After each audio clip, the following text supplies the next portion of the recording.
सारण के अंदर प्रशांत किशोर को लड्डू से तौल दिया गया। मतलब एक तराजू पे प्रशांत किशोर और दूसरे तराजू पे लड्डू, इस तरीके से उनको तौल दिया गया। और ये दृश्य जब लोगों के सामने आई तो लोगों ने कहा कि भाई साहब एकदम नायक के अनिल कपूर लग रहे हैं जनाब, एकदम पूरा माहौल बदलने को बेताब हैं। और जिस तरीके से भाषण देते हैं, जिस तरीके से अपने बातों को रखते हैं, उसी का परिणाम है कि जनता में अब इनका प्रभाव इतना बढ़ गया है कि पूछिए मत। दरअसल बिहार बदलाव यात्रा के दौरान जब प्रशांत किशोर सारण पहुंचे, वहां पे इनका गजब का स्वागत किया गया। फूल माला तो भाई साहब पूछिए मत, इसके साथ लड्डू से इनको तौल दिया गया। पूरी जानकारी आपको बताएंगे, सब कुछ जानकारी से आपको रूबरू कराएंगे, लेकिन उससे पहले मेरा परिचय जान लीजिए। मेरा नाम है रजत और आप जनता जंक्शन देख रहे हैं। आपको बता दूं कि प्रशांत किशोर जो हैं वो सारण अभी गए हुए हैं, दरअसल बिहार बदलाव यात्रा को लेके। और इस दौरान एक बड़ी खूबसूरत सी तस्वीर जो है वो सामने आई है, जहां पे एक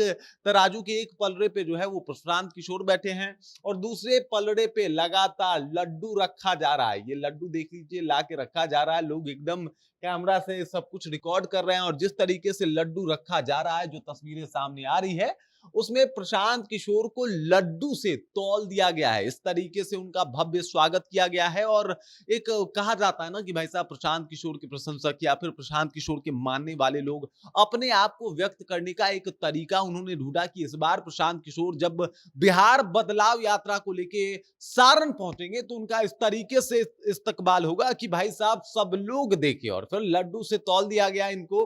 और लड्डू से तौलने वाली खबर जब सामने आई तो लोगों ने कहा कि गजब भौकाल है प्रशांत किशोर का, माहौल है प्रशांत किशोर का। दरअसल प्रशांत किशोर बिहार बदलाव यात्रा के दौरान 120 दिनों के अंदर 243 विधानसभाओं का भ्रमण करने वाले हैं। और इस भ्रमण के दौरान हर एक विधानसभा में जाएंगे और अपनी बातों को रखेंगे, अपने चुनावी मुद्दों को उठाएंगे और आखिरकार उन्हें क्यों चुना जाए इस बारे में भी वो बात करेंगे। हमेशा वो कहते आए हैं कि भाई साहब हमें इसलिए चुना जाए क्योंकि हम बिहार बदलने के लिए आए हैं। हमें इसलिए चुना जाए कि ये जो दो पार्टियों के ऊपर आप भरोसा करते आए हैं, एक तरफ महागठबंधन, दूसरी तरफ एनडीए, इन लोगों ने ज्यादा कुछ बिहार को दिया नहीं है। 1973 में भी जब संपूर्ण क्रांति का नारा लेके जयप्रकाश नारायण निकले थे, तब भी बिहार सबसे पिछड़ा राज्य था और आज के डेट में देखा जाए तो भी सबसे पिछड़ा राज्य है। मतलब बिहार में तो कुछ बदलाव हुआ ही नहीं है। और ये बदलाव मैं चाहता हूं कि बिहार इतना बदल जाए कि भाई साहब आज जो पलायन हो रहा है, दूसरे राज्यों में लोग जा रहे हैं, उस दूसरे राज्यों से लोग बिहार में नौकरी की तलाश करने आए, तब जाके हमारे कलेजों को ठंडक मिलेगी कि हरियाणा से कोई आ रहा है, कोई गुजरात से आ रहा है, कोई दिल्ली से आ रहा है, कोई उत्तर प्रदेश से आ रहा है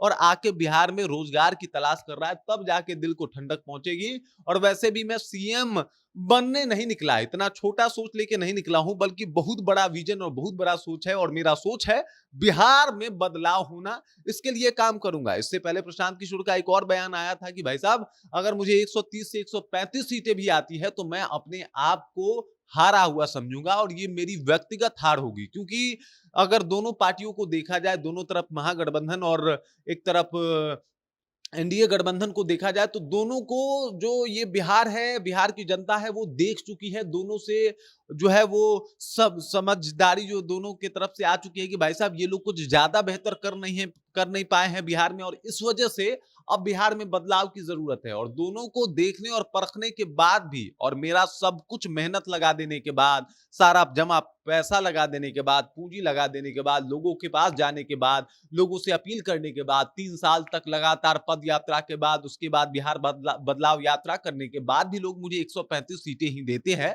तो ये मेरा व्यक्तिगत तौर पे हार ही होगा। इसको भी मैं हार के कैटेगरी में ही मानूंगा। आप सोचिए प्रशांत किशोर की ये बातें कितनी बड़ी है।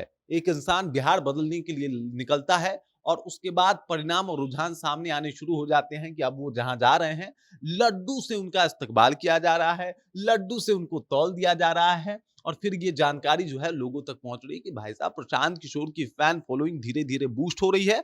और देखिए, चाहे आप किसी भी पार्टी के हों, ये मानने से इनकार नहीं कर सकते कि प्रशांत किशोर जिस तरीके की राजनीति कर रहे हैं, इससे पहले ना बिहार में किसी ने इस तरीके की राजनीति की थी। और अगर प्रशांत किशोर को अब हटा दिया जाए या फिर आप लोगों ने मौका नहीं दिया, तो इसके बाद भी ऐसी राजनीति नहीं होगी जहां आपकी बातें होगी पार्टी की बातें मतलब बड़ा कम होगी या फिर जाति की बातें कम होगी, धर्म की बातें कम होगी। बाकी इस खबर, इस जानकारी को लेकर और प्रशांत किशोर का जिस तरीके से सारण में इस्तकबाल किया गया है, इस बात को लेके आप क्या सोचते हैं? आपके ज़हन में क्या कुछ चल रहा है? कृपया कमेंट कीजिए और अपना विचार हम तक पहुँचा दीजिए। बाकी आप देख रहे हैं जनता जंक्शन और मेरा नाम रजत है।